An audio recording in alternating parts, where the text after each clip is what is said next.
Les tutos des archives départementales.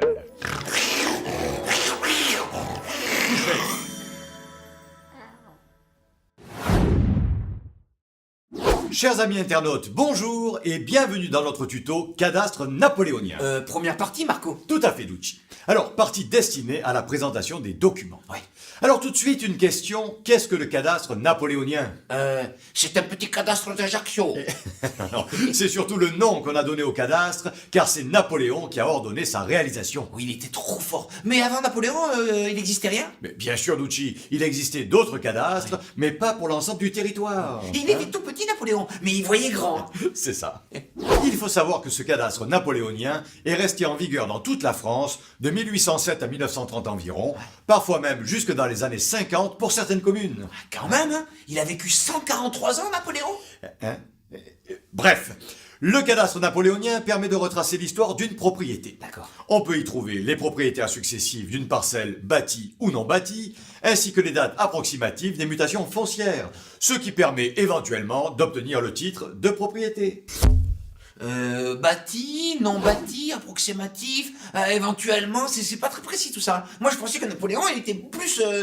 Il faut savoir que le cadastre a été créé avant tout pour lever l'impôt foncier. Ah ouais, d'accord. N'oublions pas que ces documents ont été créés pour ça.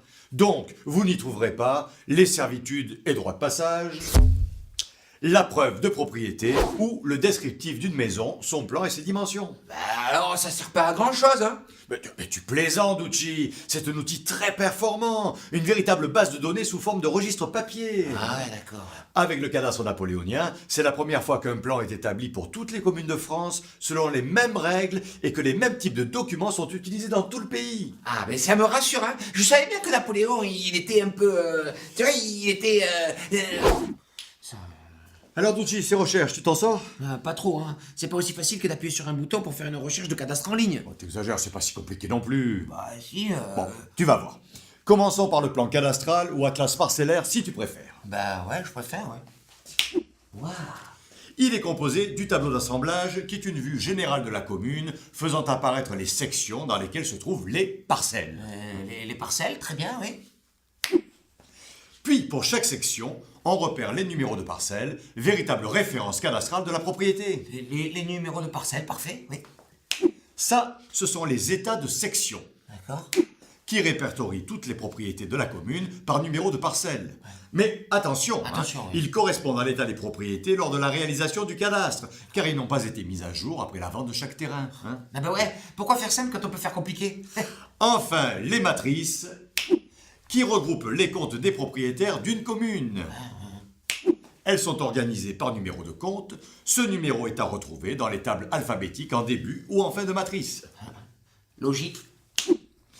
Petite précision, à partir de 1882, les propriétés bâties et non bâties ont chacune leur propre matrice. C'est chouette ça. Bah oui, hein. Alors, tu as compris, Ducci? Bah, pas tout. Ok, alors on va passer à la deuxième partie du tuto avec la recherche pratique. Ouais, ça sera plus pratique, je pense. Donc, pour résumer, C'est important de résumer. Parce que des fois, s'il n'y a pas le résumé, on comprend pas bien. oui, non, mais là, on comprend parce qu'il n'y a pas eu que le résumé. Regarde le résumé.